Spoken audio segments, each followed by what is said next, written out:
안들 편안하셨습니까? 오늘 우리 규진이가 휴가를 나왔네요. 우리 아까 안식일 학교 시간을 소개를 안 했기 때문에 우리 규진이 일어나서 인사하실 때 박수로 환영해 주시기 바랍니다. 건강한 모습으로 아주 멋지게 휴가를 나왔네요. 오늘 또 우리 캐나다에서 오신 우리 가족들 환영한데요. How I wish I could speak in English for delivering my message this morning, but I'm very sorry I couldn't prepare in English my sermon. But you can listen to the main point through your daylight husband on the way to Seoul. Okay? 우리 그 일행 중에 또 한국인이 계시기 때문에 가시는 길에 제 설교를 잘 들으시고 또 그 교훈을 전달을 해주시도록 그렇게 부탁드렸습니다. 네, 오늘은 성경을 배척한 프랑스 그리고 유럽을 일으킨 위그노라고 하는 그런 주제로 하나님 말씀 전하도록 하겠습니다. 우리가 계속해서 요한계시록 11장에 있는 말씀을 가지고 이 프랑스와 관련된 이야기들을 우리가 나누고 있는데요. 상당히 시사적이면서도 영적인 교훈이 있는 것 같은 메시지들이라고 생각이 됩니다. 다시 한번 제가 네 번째 읽는데요. 요한계시록 11장 7절부터 8절에 있는 말씀을 읽어보도록 하겠습니다. 성경이 그 증언을 마칠 때에 무저갱으로부터 올라오는 짐승, 즉 사단의 조종을 받는 세력이 성경과 더불어 전쟁을 일으켜 성경을 이기고 성경을 죽일 터인즉 성경의 시체가 큰 성길에 있으리니 그 성은 영적으로 하면 소돔이라고도 하고 애국과 같은 무신론과 음란으로 대표되는 프랑스라고도 하니 곧 성경의 주께서 십자가에 못 박히신 곳이라. 지금 프랑스에서 하나님의 말씀이 짓밟히고 또 하나님의 그 말씀이 가르치는 그 교훈들이 완전히 무시가 되고 있는데 프랑스뿐만이 아니라 유럽에 있는 대부분의 나라들에서 지금 그렇게 되고 있습니다. 우리가 그동안에 세 번에 걸쳐서 요한계시록 11장 7절 8절의 말씀을 배경으로 인해서 성경의 진리를 무참히 짓밟고 세상을 어둡게 만든 이 무신론 제국 프랑스의 불행한 역사를 보았습니다. 반대로 오늘은 하나님의 말씀, 성경의 진리를 삶의 원리로 잘 적용하고 하나님을 경외했던 프랑스의 개신교도들, 우리가 위그노라고 그렇게 부르는데요. 프랑스의 개신교도들이 어떻게 유럽 사회에 긍정적인 기여를 했는지를 살펴보도록 하겠습니다. 프랑스의 개신교도를 우리가 위그노라고 해요. 위그노. 근데 16세기부터 18세기까지 우리가 구교라고 불리우는 이 천주교 카톨릭 국가였던 프랑스가 이 개신교도들을 엄청나게 핍박을 했습니다. 그래서 지난번에 말씀드린 대로 1572년에 성 바돌로메 대학살을 기점으로 인해서 수많은 위그노들이 그 핍박을 피해서 프랑스를 떠나기 시작했어요. 개신교도들이. 근데 이 모든 역사의 배후에는 이 성경이 그 원인이 되었어요. 성경. 1517년에 이 성 바돌로미 매서컬 1572년에 그 바돌로메 대학살이 있기 전 한 50년 전이나 될까요? 1517년에 독일에서 마틴 루터가 종교 개혁을 일으켰습니다. 아시죠? 그때 그 마틴 루터뿐만이 아니라 스위스의 칼빈이라든가 그 다음에 쭈잉글리 이런 사람들이 유럽 곳곳에서 개신교 운동을 일으켰어요. 근데 이 프랑스의 구교 세력들이 잘 보니까 성경을 사랑하고 그 다음에 똑똑하면서 개혁적인 사람들이 다 이 신교에 속한 사람들이었어요. 개신교, 천주교가 아니라 신교에 속한 사람들. 그리고 많은 사람들이 오히려 구교에서 개신교 쪽으로 막 넘어가는 걸 이 프랑스 정부에서 보는데 이 가톨릭 세력들이 위기감을 느끼게 됐어요. 진실한 그리스도인들, 성경의 권위를 높이고 하나님의 말씀대로 경건하게 살려고 하는 이 많은 개신교도들이 극심한 핍박 가운데서도 하나님 중심적인 그런 삶을 사는 것을 이 구교 가톨릭 사람들이 본 것입니다. 이것이 바로 신교도 즉 위그노를 핍박한 가장 중요한 원인 가운데 하나가 되었던 것이에요. 중세 1000년 동안 이 성경이 쇠사슬에 묶여가지고 대중의 손에 들려지지 못하다가 이제 종교개혁을 통해서 성경의 진리가 드러나려고 하니까 사단이 극렬하게 저항을 하는 거예요. 저항을.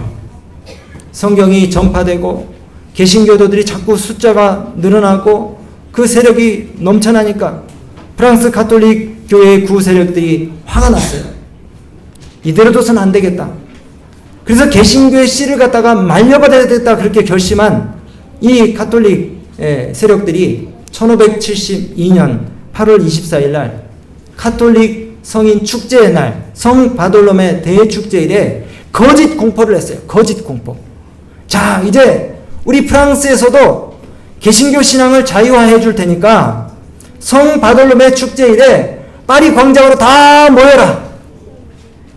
그랬더니 숨어서 신앙을 지키던 프랑스 개신교도들이 착각을 했어요. 아, 이건 하나님의 은혜구나. 그렇게 오랜 세월 동안 우리가 숨어서 신앙을 지켰는데 이제서야 하나님의 은혜로 자유롭게 신앙을 할 수 있게 되었나 보다 하면서 파리 광장으로 몰려들었어요. 다 이게 거짓말입니다. 그죠?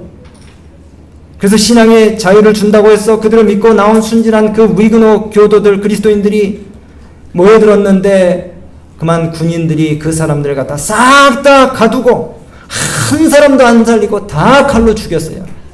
수많은 경건한 그리스도인들이 종교의 자유를 준다 그래가지고 영문도 모른 채 나왔는데 하루에 3만 명이 학살을 당했어요. 그리고 그 후에 2달 동안 7만여 명의 그리스도인들이 핍박을 당하고 죽임을 당하게 됐습니다. 정말 이 국가의 꽃이라고 할 수 있는 정말 창의적이고 경건하고 젊은 개신교도들이 무려 7만 명이 2달 동안 학살을 당했어요.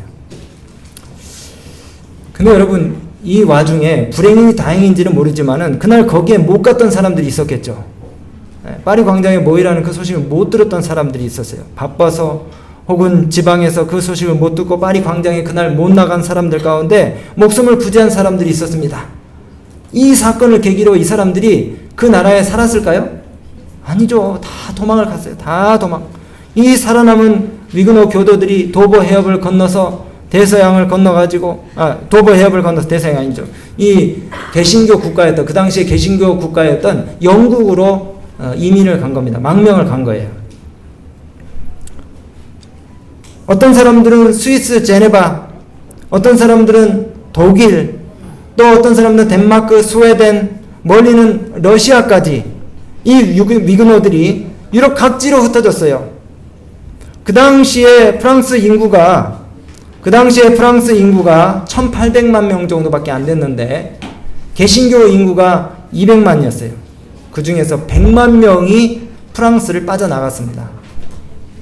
그러다가 1598년에 낭트 칙령이 내려서 개신교도들의 종교의 자유를 갖다가 인정을 해가지고 조금 그것이 소강 상태에 있다가 다시 이제 낭트 칙령이 1685년에 폐지가 되면서 몽텐플로 칙령이라고 하는 그런 칙령으로 인해서 다시 개신교도들을 향한 핍박이 시작이 됐어요. 그래서 이 개신교도들이 이 박해를 피해가지고 역사상 유례없는, 프랑스 역사상 유례없는 두 번째 위그노 대이동이 이루어졌습니다. 개신교도들의 대이동. 이때에 20만 명의 개신교인들이 유럽 각지로 목숨을 부지하기 위해서 흩어졌어요. 여러분, 이렇게 오랜 기간 동안 성경을 짓밟고 옥에 가두었던 카톨릭과 부패한 이 정부가 개신교 탄압을 시작하면서 국가의 인재들, 국가의 엘리트들이 모두 다 자기 나라를 버리고 다른 나라로 가버렸어요. 정말 성경을 사랑하고 하늘을 두려워하고 예수님의 말씀대로 살려고 하는 그 경건한 그리스도인들, 얼마나 부지런하고 정직하고 창의적이고 신실한 사람들이었겠습니까? 근데 그 나라에 그렇게 보배 같은 엘리트들이 무려 20만 명이 자기 나라를 버리고 목숨의 부지를 위해서 어쩔 수 없이 주변국들로 망명을 하게 됐다는 것입니다. 더 이상 이 나라에 있어서는 안 되겠다. 이제 이 나라는 희망이 없다. 그렇게 생각한 개신교인들이 영국으로 이제 많이 도망을 갔습니다. 또 독일로, 그리고 네덜란드로, 러시아로. 여러분, 성경을 사랑했던 위그노인들이 영국으로 가서 산업혁명의 기틀을 놨어요. 성경을 사랑했던 위그노들이 독일에 가서 제조 그리고 화학기계공업에 초석을 놨습니다. 성경을 사랑했던 정직한 위그노들이 스위스로 가서 정밀 기계공업, 가공업 그리고 시계 제조 기술을 발전시켰습니다. 성경을 사랑했던 위그노들이 네덜란드에 가서 해양산업과 무역업 그리고 금융업을 발전시켰어요. 반면에 여러분, 이 개신교도들 갖다가 다 내쫓았던 프랑스는 심각한 인재 유출로 인해서 재정기술, 예술 분야에 큰 타격을 받았어요. 그리고 욕심 많은 가톨릭 성직자와 귀족 계급들이 독주하게 되었습니다. 제가 재미있는 얘기 하나 더 들려드릴게요. 근데 이거 여러분 재미로 듣지 마시고, 내가 정말 더욱더 이 하나님의 말씀을 사랑하는 그런 삶을 살아야 되겠다 결심을 하면서 이야기를 들으시게 되길 바랍니다. 여러분, 성경을 사랑하던 위그노들이 그들의 창의성과 정직성으로 영국 사회에 엄청난 기여를 했는데요. 1572년에 아까 이 프랑스에서 있었던 대학살 들으셨죠? 이 많은 개신교인들이 그 대학살에 핍박을 피해서 이제 영국으로 건너갔는데 1588년에 한 16년 후에 영국 앞바다 이 도버 해협에서 칼레 해전이라고 하는 큰 전쟁이 있었습니다. 누구와 누구의 전쟁이냐면 스페인 해군과 영국 해군의 전쟁이었어요. 여기 여러분 숫자 보시는 것처럼 어느 나라가 더 이 군사력이 막강합니까? 스페인이 훨씬 막강하죠? 여러분, 우리가 지금은 스페인을 좀 우습게 생각할 수 있지 모르지만 스페인이 저 1588년 이전에는 굉장한 해상 강국이었습니다. 식민지를 어마어마하게 많이 개척한 굉장한 나라였어요. 근데 저 1588년 칼레 해전에서 스페인이 대패했어요. 영국에게. 왜 그런지 아십니까?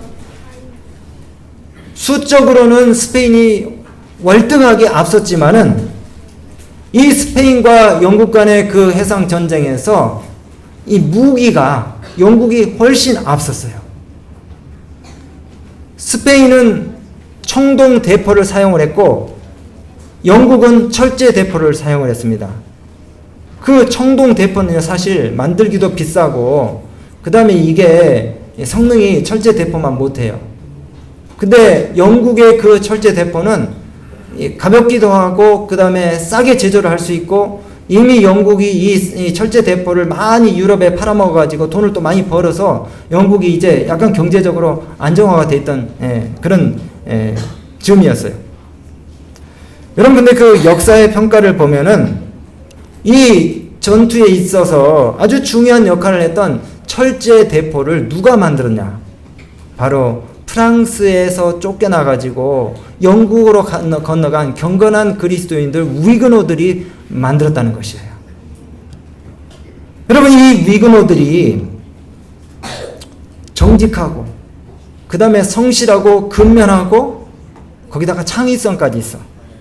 왜냐하면 하나님이 저들을 위에서 내려다보고 계신다는 그와 같은 코란데오 정신으로 그들이 자기네들의 세속적인 일들을 했기 때문에 영국에서 이런 어마어마한 무기를 갖다가 개발을 한 것이에요. 자, 그래서 이 1588년에 있었던 칼레 해전에서 역사상 유례 없던 큰 승리를 영국이 거두면서 영국이 유럽 사회에 아주 이제 주도적인 위치를 차지하게 되었던 것입니다. 여러분, 그런데 이 영국 사람들이 참 잘하는 게 프랑스에서 망명온 개신교도들을 갖다가 너무너무 잘 대접을 했어요. 그들이 아주 편안하게 생활할 수 있는 그런 집성촌을 만들어주고, 이 사람들이 가지고 있는, 이 개혁자들이 가지고 있는 개혁 정신과 합리적인 그리고 창의적인 그와 같은 정신들을 갖다가 잘 살려서 영국 사회에 필요한 것들을 갖다가 만들어내도록 그렇게 장려를 했어요. 여러분, 이 산업혁명이 이 인류 역사를 갖다가 완전히 뒤집어 놓은 산업혁명이 영국에서 시작되었다고 하는데, 그 산업혁명의 불씨가 되었던 것이 뭡니까? 방적기하고 증기기관이죠. 이걸 여러분 누가 만들었는지 아십니까? 이게 바로 성경을 사랑했던 위그노들이 만드는 거예요. 위그노들. 제임스 와트라고 하는 산업혁명의 불씨를 제공했던, 증기를 만들었던 와트. 그 다음에 데니스 파뱅이라고 하는 사람. 이 사람들이 전부 다 프랑스에서 건너온 위그노들입니다. 위그노들. 정말 소수의 사람들이 창조 정신을 가지고 개혁 정신을 가지고 그 사회에서 그런 어마어마한 역할을 했던 것이에요. 이것이 기초가 돼가지고 영국이 산업혁명의 기초를 놓고 선진국이 된 것입니다. 그리고 유럽의 선진 문명이 바로 그 영국에서 시작이 됐는데, 그 불씨가 바로 이 위그노들에 의해서 지펴졌다는 것이에요. 여러분, 더 재밌는 것은요, 독일에서 이렇게 영국을 보니까, 아니 유럽 국가들 중에서 별 볼 일 없던 영국이 갑자기 급부상을 해요. 그래서 영국에서 사람들을 파견을 해가지고 도대체 이 영국이 어떻게 그렇게 갑자기 부강한 나라가 되는지를 연구하게 했습니다. 봤더니 이 먹고 살기도 힘든 영국이 그렇게 부강한 나라가 되는 그 과정에 있어서 위그노들, 바로 이 프랑스에서 망명한 개신교도들의 역할이 아주 뛰어났다는 사실을 깨닫고, 독일도 역시 이제 이 프랑스에서 망명온 사람들의 집성촌을 만들어주고, 베를린에다가 그들의 교회를 만들어주면서 이 프랑스 난민들이 살기 아주 좋도록 그렇게 배려를 해줬어요. 한마디로 프랑스 난민촌을 이 독일에서 만들어준 것이죠. 베를린에다가. 한때는 이 베를린의 이 프랑스 난민촌이 숫자가 8만 명까지 됐다고. 8만 명까지. 여러분, 그런데 이렇게 프랑스에서 망명한 그 개신교도들을 갖다가 잘 대접해준 독일이 또 복을 받았습니다. 어떻게 복을 받았습니까? 독일의 화학공업, 기계공업, 이런 것들이 다 위그노들에 의해서 발전이 되게 된 것이에요. 여러분, 독일 하면 생각나는 기업들이 뭐가 있습니까? 자동차만 해도 벤츠가 있죠.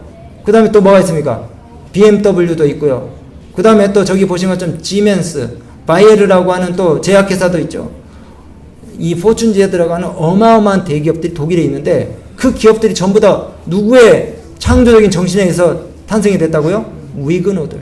성경을 사랑하고 정직하고 하나님을 경외하는 개신교인들에 의해서 저게 생겨났다는 것이에요. 여러분, 한때 유럽이 우리의 부러움을 살면서 그렇게 잘 살게 되었던 이유가 뭘까요? 그것은 바로 저들의 선조 가운데 하나님을 두려워하고 하나님의 말씀인 성경을 삶의 원칙으로 삼고 예배에 목숨을 걸었던 위그노들이 있었기 때문인 것입니다. 근데 이제 이 유럽 국가들이 자신의 선조들의 신앙을 저버리고 하나님을 모른다고 하면서 신의 존재를 부인하고 이 성경을 버렸어요. 동성결혼을 합법화하기 위해서 교회에서 뭡니까? 이 동성결혼을 하고, 그 다음 거기 주례 목사를, 또 개신교 목사를 갖다가 고용을 하려고 하는 거죠. 여러분, 박해의 칼날이 서슬퍼렸던 그런 시대에 금식 기도를 하면서 자신들의 신앙을 유지하기 위해서 산중 아멜과 토굴에서 목숨을 담보로 성경을 연구했던 위그노들이 박해를 이기고 승리할 수 있었던 두 가지 비결이 있는데, 그 중에 첫 번째는 성도들의 인내입니다. 우리 제7일 안식일 예수 재림교의 정체성을 밝히는 이 구절 가운데 하나예요. 성도들의 인내. 성도들의 인내. 여러분, 여기 여러분 뭘 보십니까? 저 사진에서 모루하고 망치를 보시죠. NB라고 한마입니다. 한마. 프랑스 개신교도들이 저 모루와 망치 사이에 있다는 거예요. 그 말은 무슨 말입니까? 그들이 엄청난 박해와 핍박 가운데서 그들의 신앙을 지켰다는 것입니다. 근데 여러분, 저 사이에 위그노들은 보이지 않고 뭐가 부러져 있습니까? 망치가 부러져 있어요. 저게 뭘 의미합니까? 저게 뭘 의미해요? 그 극심한 박해와 핍박과 고난 중에도 그들이 믿음을 꺾지 않고 신앙을 굽히지 않고 하나님을 경외함으로 성경을 사랑함으로 그들의 신앙을 지켰다는 것이에요. 아무리 망치로 두들겨도 망치 손잡이가 부러질 뿐 그들의 신앙은 무너지지 않는다는 사실을 저 그림이 나타내고 있는 것이에요. 둘째로 위그노들이 박해를 이기고 승리할 수 있었던 비결은 바로 하나님의 말씀이었습니다. 하나님의 말씀. 박해의 망치를 부러뜨릴 수 있는 것은 오직 성경뿐이라고 그들은 믿었던 것이에요. 오직 성경. 오늘 말씀을 들으시면서 다시 한번 하나님의 말씀인 이 성경이 여러분의 삶의 이정표, 나침반, 유일한 표준이 되시기를 간절히 바랍니다. 주의 말씀은 내 발의 등이요 내 길의 빛이니이다. 모든 성경은 하나님의 감동으로 된 것으로 교훈과 책망과 바르게 함과 의로 교육하기에 유익하니 이는 하나님의 사람으로 온전하게 하며 모든 선한 일을 행할 능력을 갖추게 합니다. 하나님의 말씀은 살았고 운동력이 있어 장에 나선 어떤 검보다도 예리하여 혼과 영과 및 관절과 골수를 찔러 쪼개기까지 하며 또 마음과 생각을 감찰하시나니. 바로 이 성경을 목숨처럼 사랑하고 성경대로 살려고 애썼던 이 청교도들이 성경이 가르친 대로 하다 보니까 정직하고 성실하고 부지런하고 근면하고 창의적인 사람들이 된 거예요. 성경을 사랑하고 예배에 목숨을 건 청교도들에 의해서 유럽의 여러 나라들이 문명국이 되었고 고도화된 기술들을 또 문화들을 창출해낼 수 있게 되었습니다. 여러분 생애 속에서 성경 말씀 가운데 담긴 이 진리의 대원칙을 실천하시게 되기를 간절히 바랍니다. 하나님의 말씀을 여러분 삶의 모토로 그렇게 삼게 되시기를 간절히 바라요. 그렇게 할 때 여러분들이 성실하고 정직하고 흠잡을 데 없는 그런 위대한 우인들의 삶을 따라갈 수 있는 것이에요. 여러분 다니엘과 요셉 같은 사람들이요, 그들이 정말 너무너무 불리한 상황 가운데 있었지만은 하나님께 그들의 마음을 두고 성경을 그들의 삶의 신조로 놓고 그들의 삶이 두뇌와 뼈와 근육과 마음과 생명을 다해서 하나님의 사업을 하는 것처럼 그렇게 세속적인 사업을 했기 때문에 세상 사람들이 우러러보는 위대한 위인들이 된 것이에요. 정권이 바뀌고 세상이 흔들려도 여전히 사람들의 추앙을 받는, 찬사를 받는 그런 위대한 사람들이 됐다는 것입니다. 세속적인 사업과 영적인 사물이 연결되어 있기 때문에 성경 말씀에 충실한 그리스도인들은 세상에서도 지혜롭고 능률적인 일꾼이 될 수 있다는 것이에요.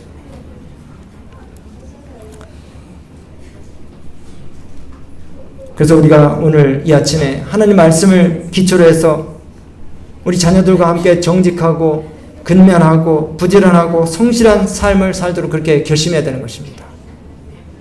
지금 여러분 우리 이 한국 사회에 외국인 노동자들이 너무 많이 와서 우리 젊은이들이 노동정신이 다 사라지고 있어요.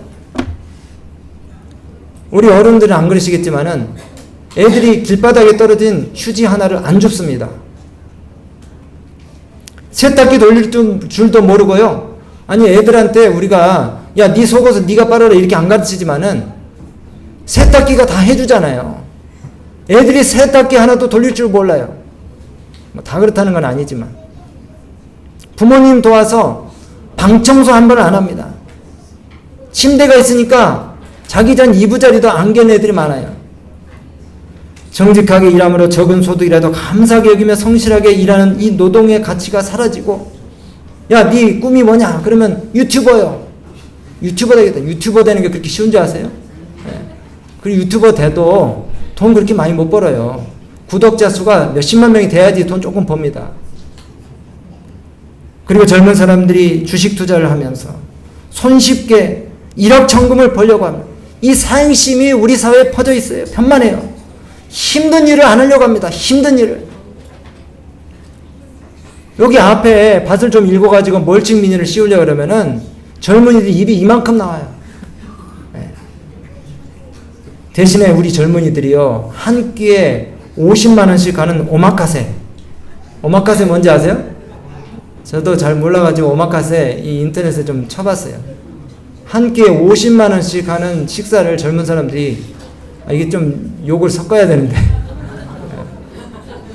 한 끼에 50만 원. 내일 아침에 똥으로 다 나갈까? 한 끼에 50만 원짜리를 먹는데 1박에 100만 원 가까이 하는 호텔에 가서 호캉스를 즐긴답니다. 그리고 카페 투어다 뭐다 정말 즐기고 돈 쓸 줄만 알지 부모님 뼈 빠지게 고생하는 걸 애들이 몰라요. 생일 파티를 왜 합니까? 생일 파티. 작년보다 올해가 인격이 하나도 안 나아졌는데 해마다 생일 파티를 뭐하러 하냐고요. 생일 파티 다 하지 마세요. 알겠죠? 네, 생일 파티 하지 마세요. 키즈 카페가 왜 생깁니까? 키즈 카페가. 우리나라 20대 월 평균 소득이 67만 원이 불과한데 대학생들이 한 벌에 50만 원짜리 하는 옷을 갖다가 명품 옷을 입고 다녀요. 신발은 최소 15만 원 이상이어야 된대요. SNS를 끊으세요. SNS를 끊으세요. SNS에 손 잘 먹고 놀러 다니는 사진만 올라와요. 욜로족이 뭡니까? 욜로족. You only live once. 어차피 한 번 살다 죽을 인생인데 마음껏 쓰고 즐기자. 이게 욜로족인 것 같아요. 저축보다는 지금 당장의 즐거움, 행복을 지향하는 이 소비적과 과시 문화, 플렉스, 설명하지 않겠습니다. 플렉스, 이런 이 청소년들의 이 과소비 문화 형태가 이 한국 사회에 편만해 있어요. 이 한국 사회. 여러분, 사람마다 소득도 다 다르고 집안 사정이 다 다른데 남들 하는 것처럼 나도 하고 싶어져요. 왜? SNS에 남들 하는 거 보니까 부러워요. 여러분, 다 파산합니다. 다 파산해요. 자녀들 잘 되게 하려면은 일찍 취침시키세요. 공부 잘하라고 하지 말고 일찍 잠자리에 들어가도록 그렇게 취침시키세요. 그 대신 일찍 일어나야 됩니다. 그리고 예배에 올인하게 하고 헌금 생활을 가르치세요. 벌이가 없는 아이들한테라도 5,000원씩 줘가면서 도루가 헌금을 내게 하세요. 어려운 사람들을 돕는 일에 같이 동참하도록. 예배 시간에 일찍 오도록 해야 돼요. 옛날에는 9시 30분 예배면은 8시 반부터 와서 교회 주변을 돌아보는 그런 그리스도인들이 많이 있었습니다. 근데 지금은 9시 반에도 안 오니까 예배가 10시로 미뤄지고, 서울에 있는 한 액트교회는요, 대학생 교회는 오후 2시에 예배를 드린대요. 오후 2시, 안식이 오후 2시. 애들이 뭘 고생했다고 늦잠 자게 하고 오후 2시에 예배를 드리냐고요. 이게 정말 말이나 됩니까, 진짜? 우리의 이 신앙관이 우리가 하는 일에도 큰 영향을 미칩니다. 교회에서 하는 우리의 태도와 행동과 모습들이 우리의 직업 정신에 그대로 나타나는 것이에요. 교회에서 하는 대로 회사에서도 하고, 회사에서 하는 대로 또 교회에서도 할 수가 있다는 것입니다. 신앙과 사업은 별개의 것이 아니라 하나이다. 영적인 일과 세속적인 일이 별개의 것이 아니에요. 코람되어 하나님 앞에 서 있는 것처럼 철저하고 정직하게 그렇게 세속적인 일을 하라는 것입니다. 예배 드릴 것처럼. 16세기 종교 개혁자들이 부패했던 이 중세 신앙 가운데서 그리스도인들로 하여금 하나님의 이름을 높여서 하나님께 영광을 돌리게 하고, 하나님의 권위 아래 살면서 하나님 안에 사는 삶의 방식을 갖다가 요약해서 주창했던 그런 말이에요. 코람데오, 사람 앞에서, 그 다음에 세상 앞에서 일하는 것을 마치 하나님 앞에서 하는 것처럼 하라. 하나님을 신뢰하는 이 믿음과 성경을 삶의 중심축으로 삶고 살았던 그 청교도들, 그리고 위그노들의 삶을 갖다가 본받으라는 것이에요. 오늘 제가 이제 말씀을 정리하면서 성경을 저버린 이 중세 암흑계의 야만적인 문화와 불신앙이 유럽 사회의 고개를 든 지 이미 오래됐어요. 그 불행한 역사가 이제 열매를 거두기 시작합니다. 여러분, 성경을 버리고 하나님을 버린 프랑스라고 하는 나라가 아주 지저분한 나라가 되어가고 있어요. 이것은 프랑스 파리의 강변에 있는 이민자 노숙 천막촌입니다. 그리고 여러분 보도를 통해서 많이 들으셨겠지만은 올림픽 때 이 센강의 수지를 개선하기 위해서 프랑스에서 무려 2조 원을 투입을 했어요. 2조 원을. 근데 그 센강의 수질이 개선이 됐습니까? 개선이 안 됐어요. 그래서 차진 3종 경기에 출전했던 한 선수가 이 수영을 하려면 물을 입에다 머금어야 되잖아요. 근데 저 더러운 물에서 막 나오자마자 구토를 하는 장면이에요. 구토. 우리가 프랑스 하면은 정말 그 낭만의 도시, 파리 하면 낭만의 도시, 정말 문화와 예술의 거리 샹젤리제를 우리가 연상을 하면서 또 에펠탑을 생각하고 센강, 그 다음에 몽마르트 언덕 그 환상에 사로잡힐 때가 있어요. 근데 몽마르트 언덕에 가면 소매치기가 굉장히 많습니다. 조심하세요. 소매치기 굉장히 많아요. 제 친구도 거의 한 노트북 잃어버리고 그 다음에 여권 5개 다 잃어버리고 뭐 현금 또 150만 원 잃어버리고 그랬어요. 그리고 프랑스 혹시 가실 일 있으면은 절대로 바닥을 보시면 안 돼요. 이렇게 정면을 보시든지 아니면 하늘을 보셔야지 아름답습니다. 밑을 보면은 담배꽁초하고 그 다음에 개똥이 그렇게 많아요. 이 파리에 가면은 쥐가 엄청나게 많은데 학자들 추정을 하면 쥐가 500만 마리래요. 서울보다 훨씬 인구가 작은데 인구 한 명당 쥐 2마리하고 같이 사는 거예요. 그래서 이 쥐와 함께 사는 방법을 연구하기 위해서 이 도시위원회에서 아주 골머리를 앓고 있습니다. 이게 박멸이 불가능하니까 설치류가 원래 주인이라는 거예요. 쥐가 주인이고 파리 시민들은 들어와서 사는 객입니다. 그냥 개 기르듯이 쥐와 같이 사는 것이 원칙이다 그렇게 가르치고 있어요. 이게 허울 좋은 명분이지 더러운 것을 어떻게 할 수가 없으니까 깨끗하다고 이 시민들에게 최면을 거는 겁니다. 여러분 이게 뭔지 아세요? 어떻게 알았어요? 저게 남자 화장실입니다. 소변기예요. 이 파리에 가면은 찌린내가 그렇게 많이 나요. 노상방뇨가 너무 많아가지고 이걸 해결하기 위해서 저렇게 소변기를 갖다가 곳곳에 설치를 했는데 저기 여자들이 저렇게 지나가는데도 어쩔 수 없이 소변을 봐야 돼요. 근데 남녀 평등을 주장해서 그 개회식을 그렇게 엉뚱하게 했던 이 프랑스 정부가 여성들을 위한 화장실은 안 만들었어요. 남성들을 위한 화장실만 저렇게 만들었어요. 양성평등을 주장하면서. 파리 시내에 가면 흔히 볼 수 있는 자동차입니다. 이게 프랑스가 이제는 한국보다 신용등급이 한 등급 낮아졌어요. 그리고 GDP 대비 국가 채무 비율이 어마어마하게 불어나가지고 이제 이 프랑스가 한국보다 못한 나라가 돼버렸습니다. 여러분 프랑스뿐입니까? 하나님을 경외하지 않고 성경을 무시한 이 유럽의 나라들이 다 이제 저기로 가고 있어요. 요즘 영국에서 대규모 폭동이 일어났죠. 그래서 막 경찰차를 이 군중들이 불태우고 지나가는 차를 갖다가 전복시키고 그 다음에 유색인종들이 지나가면 막 차를 막 부수면서 공격을 합니다. 상점의 약탈과 방화를 일삼고 지난 7월 29일에 영국 북서부 이 어린이 댄스 교실에서 살인사건이 났는데 그때 6세, 7세, 9세 어린아이들이 살해가 됐어요. 이것 때문에 프랑스 사회가 영국 사회가 완전히 난장판이 돼버렸습니다. 난장판이. 이게 사실은 그 아랍 계통의 사람이 한 일이 아닌데도 불구하고 몽타주만 보고 이 영국의 시민들이 분개를 해가지고 유색인종들, 그 다음에 이민자들을 아주 공격하는 그 같은 테러들이 엄청나게 일어나고 있어요. 이 영국도 이제는 너무나 가난해가지고요. 절대 빈곤 상태에 있는 영국 국민들이 1200만 명이랍니다. 1200만 명. 진짜 우리 얼마나 좋은 나라에 사는지 몰라요. 그리고 이 절대 빈곤을 감당할 수 없는 정도의 생활 수준이, 그러니까 그 60% 이하의 아주 그 절대 빈곤 수준에 사는 사람들이 1200만 명인데 영국 어린이의 3분의 1, 즉 430만 명이 빈곤 상태에 빠져 있다는 것이에요. 기가 막히지 않습니까? 청년 실업률이 2명당 1명. 그러니까 이 젊은이들이 할 일이 없으니까 다 나와가지고 이런 폭동에 가담을 하는 것입니다. 일자리가 없다고 막 데모를 하는 거예요. 영국 청년들이 일자리가 없다고. 근데 일자리가 진짜 없는 겁니까? 우리나라하고 똑같아요. 일자리는 있어요. 어떤 일자리가 있습니까? 3D 업종들.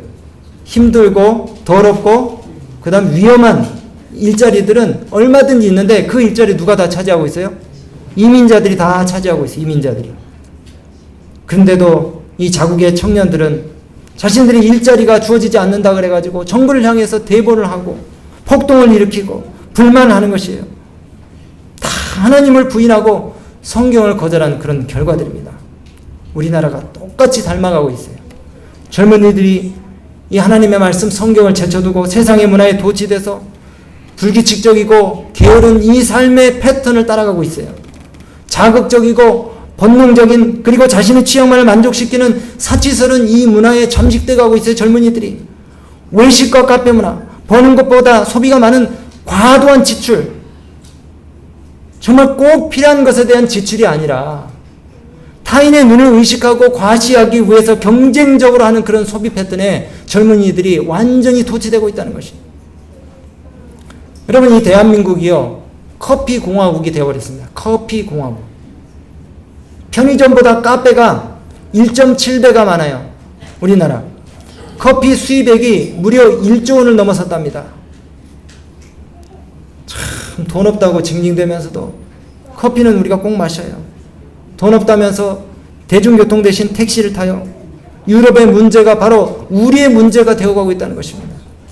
여러분, 우리가 언제부터 잘 살게 되었습니까? 우리가 언제부터 잘 살게 됐어요? 우리 한국이 전통적인 불교 유교 국가 아닙니까? 하지만 이 기독교 정신이 최근에 우리 사회의 흐름을 주도하면서 근면과 성실과 정직 이런 것들 때문에 한국이 먹고 살기 좋은 나라가 됐어요. 근데 이제 이 같은 축복을 다시 저주로 바꿀 악한 정신의 흐름이 이 세대에 한국 사회에서 감지되기 시작했어요. 젊은이들이 노동의 신성한 가치를 깨닫지 못하고 일확천금을 꿈꾸면서 부모 세대가 일군 이 부와 축복을 탕진하는 일들을 빈번하게 하기 시작했습니다. 저희 때만 해도 아르바이트를 하기 위해서 영역회사에 나갔어요. 나가도 일자리를 못 구하는 경우가 많기 때문에 새벽 4시에 이 영역사무소에 나가서 기다려야 돼요. 그래서 5시쯤에 간신히 뽑히면은 뭡니까? 하루 가가지고 중노동을 하는 거죠. 뭐 벽돌도 나르고 시멘트도 비비고 그 다음 매지부도 놓고 이렇게 하면서 8시간 일해가지고 최저시급을 받았어요. 요즘은 젊은이들이 절대 그런 일 안 합니다. 젊은이들이 절대 안 해요.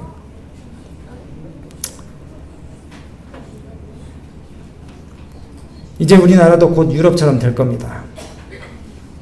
오늘 저는 말씀 마치면서 이쯤에서 우리가 우리의 삶을 되돌아봐야 될 것입니다.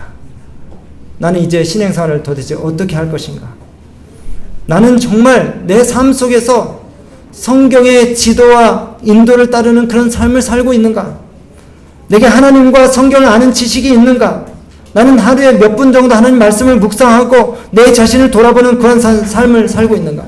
그리스도의 구원의 은혜와 영생의 가치를 내가 헤아리면서 사는가? 돌아봐야 될 것이에요. 나의 욕구와 욕망을 채우는 그 길을 나는 포기할 수 있는가? 하늘을 사모하는 그 같은 소망을 가지고 내가 살 수 있는가? 성경을 사랑하고 그 삶을 이 성경의 원칙대로 그렇게 영위했던 위근호들이 걸어갔던 십자가의 길을 내 자신의 전부를 과감히 포기하면서 따라갈 수 있는지 우리가 한번 생각해 봐야 될 것입니다. 여기 있는 말씀 같이 읽겠습니다. 여호와의 말씀은 시작. 여호와의 말씀은 정직하며 그 행사는 다 진실하시도다. 저는 정의와 공의를 사랑하시며 세상에 여호와의 인자심이 충만하도다. 여호와의 말씀으로 하늘이 지음이 되었으며 그 만상이 그 입기운으로 이루었도다. 저가 바닷물을 모아 무더기같이 쌓으시며 깊은 물을 곳간에 두시도다. 온 땅은 여호와를 두려워하며 세계의 모든 거민은 그를 경외할지어다. 저가 말씀하심에 이뤘으며 명하심에 견고히 서도다. 맨 밑에요. 여호와로 자기 하나님을 삼은 나라 곧 하나님의 기업으로 빼신 바 된 백성은 복이 있도다. 여러분, 하나님 말씀을 높이시고 하나님을 경외하는 삶을 사시기로 결심하시게 되길 바랍니다. 오늘 아침 우리 모든 성도님들이 다시 한번 하나님 말씀인 이 성경의 신성성을 높이고 그 말씀을 삶의 지표로 삼고 그 성경이 인도하는 대로 따라가는 경건하고 부지런하고 창의적인 세상을 밝히는 영향력 있는 그리스도인들이 다 되시길 결심하시게 되길 간절히 바라면서 말씀을 마치겠습니다.